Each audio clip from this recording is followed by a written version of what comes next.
Hi, my name is Terrell, and I've lost 115 pounds in 2 years. And one of the things that I was thinking about a lot lately is what would I do differently if I could go all the way back to the beginning with the knowledge that I have now versus then? Because in the very beginning, I didn't know what I was doing. Like I was figuring it out as I went. A lot of the knowledge came bit by bit by bit. So I was researching, I was watching YouTube videos, going on Reddit, reading stories of other people's weight loss journeys, and just trying to glean any bit of information I could to try to figure out how can I lose the weight this time and actually keep it off.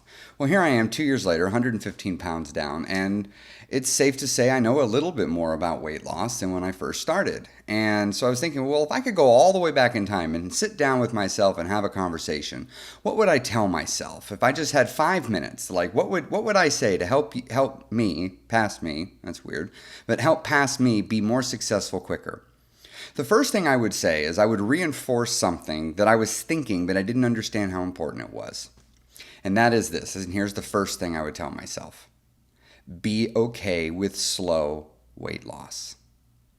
I didn't understand at the time how important slow weight loss is. It is one of the, if not the most important factor for being successful long term and then keeping the weight off.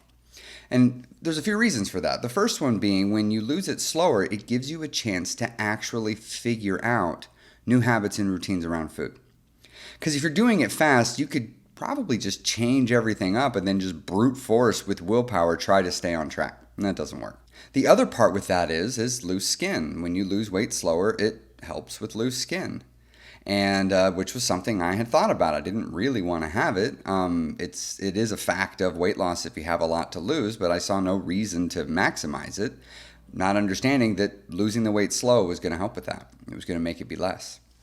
The other thing is it allowed me to really have time to work on myself, to work on my mind, to work on my motivations, to work on why I gained the weight in the first place, because I wasn't rushing everything. Because personal growth, like what happens up here and in here, that doesn't happen fast. You could drop the weight quick, but if you don't change what's going on up here and in here, there's a good likelihood you're going to put the weight back on, just like I did every single time before. The second thing I would tell myself is this.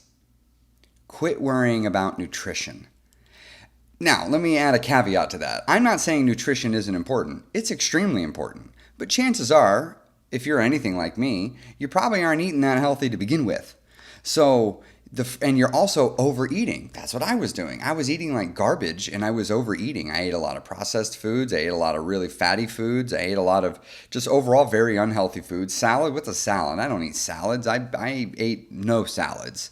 When I was trying to reduce the amount of food intake as well as layer in a completely new type of food I was eating by completely changing up the nutritional content, that made it doubly difficult. So it's like, just start with one of them. That was one of the things that I would tell myself. Just start with calories and don't worry about nutrition. As you get comfortable with eating less, start layering in nutrition. Start adding new nutritional elements. Do it as you go, but start with calories, because this is the third thing I would tell myself that I didn't know. A calorie is a calorie.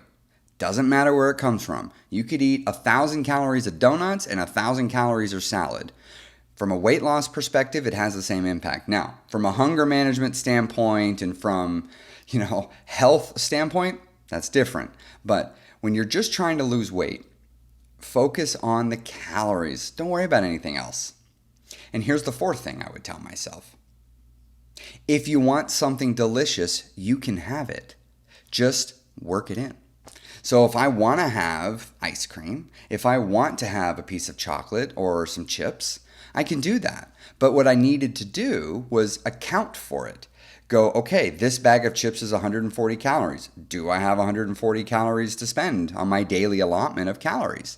And if the answer is yes, then I can have them. It's not going to derail my weight loss. And that was so important to understand because I didn't want to feel like I was depriving myself of anything. Because what I did before is I ate whatever I wanted, however much I wanted, whenever I wanted, whether I was hungry or not. And when I just learned to start moderating and saying I can still have the delicious foods, just can't have them all the time, The diet all of a sudden felt a lot easier because I didn't feel I was so restricted. I felt like I had control and I was free to make choices on what I did and didn't want to eat. The next thing I would tell myself, if I could go back in time, is I would start strength training a lot sooner. Because I didn't understand that strength training is a marathon, not a sprint. When putting on muscle mass, this isn't about trying to get big like a bodybuilder or anything like that. Adding the muscle makes it easier to move. When you're stronger, you can do things that you couldn't do before. When you're adding the strength in, the extra weight that you're carrying around as you're trying to drop it, it becomes easier to carry it. So it makes it where that's one less stressor being applied to your life. I used to think you got to do nothing but cardio, cardio, cardio, cardio, cardio. And cardio is good, and I'm not going to say it isn't. But what I realize now is adding the strength training element meant that I was burning the calories from the exercise as well as I was burning the calories when my body was rebuilding the muscles from the breakdown of that. So here's a bonus one that goes with the strength training. And that is I would have either A, got a personal trainer, or B, purchased a strength training routine from one of the many, many wonderful coaches online to help me get started. Because in the beginning, I was just sort of doing whatever, and I did end up hurting myself. I did end up getting a hernia that took me down for a while, and it was because I overdid it. I was probably lifting incorrectly. I was lifting too heavily, and so I should have got the assistance of a professional to help me with that, even if it was nothing more than to give me a foundation that I could build off of from there. Here's the person that I started purchasing my routines from. No promotion or anything like that. I just really, really enjoy this guy's products, and I enjoy the information he gives. Everything's science-based. His program was fantastic. So these are the things that if I could go back, sit down with myself and just have a few minutes, these are some of the things that I would go back and tell myself at the very beginning of my weight loss journey. So if you're looking for more information about weight loss and about tips and tricks to get you started and to keep you on track, go ahead and give me a subscribe. Hitting the like button, leaving a comment down below massively helps my channel, and it helps get other people to see it so more and more people can discover the joy of losing weight and discover that it doesn't have to be massively overwhelming. And also, if you want, you can follow me on TikTok. I post regularly there. The link to that is in the bio. My username is OG_Chris_Terrell. You can find me there where I post every day. I post videos and motivational things to help keep you on track on your weight loss goals. I also have a podcast if you enjoy listening to podcasts where you can hear some stories and tips and tricks about weight loss. I'm working on season 2 right now where I'm interviewing people and bringing some great stories from other people to hopefully help motivate you on your weight loss journey. You can find that. Link for that is also in the bio. That is Chris Terrell Podcast, and you can find that on any major podcast service. So thank you for watching my video. If you found this content helpful, consider giving me a subscribe and sharing this video.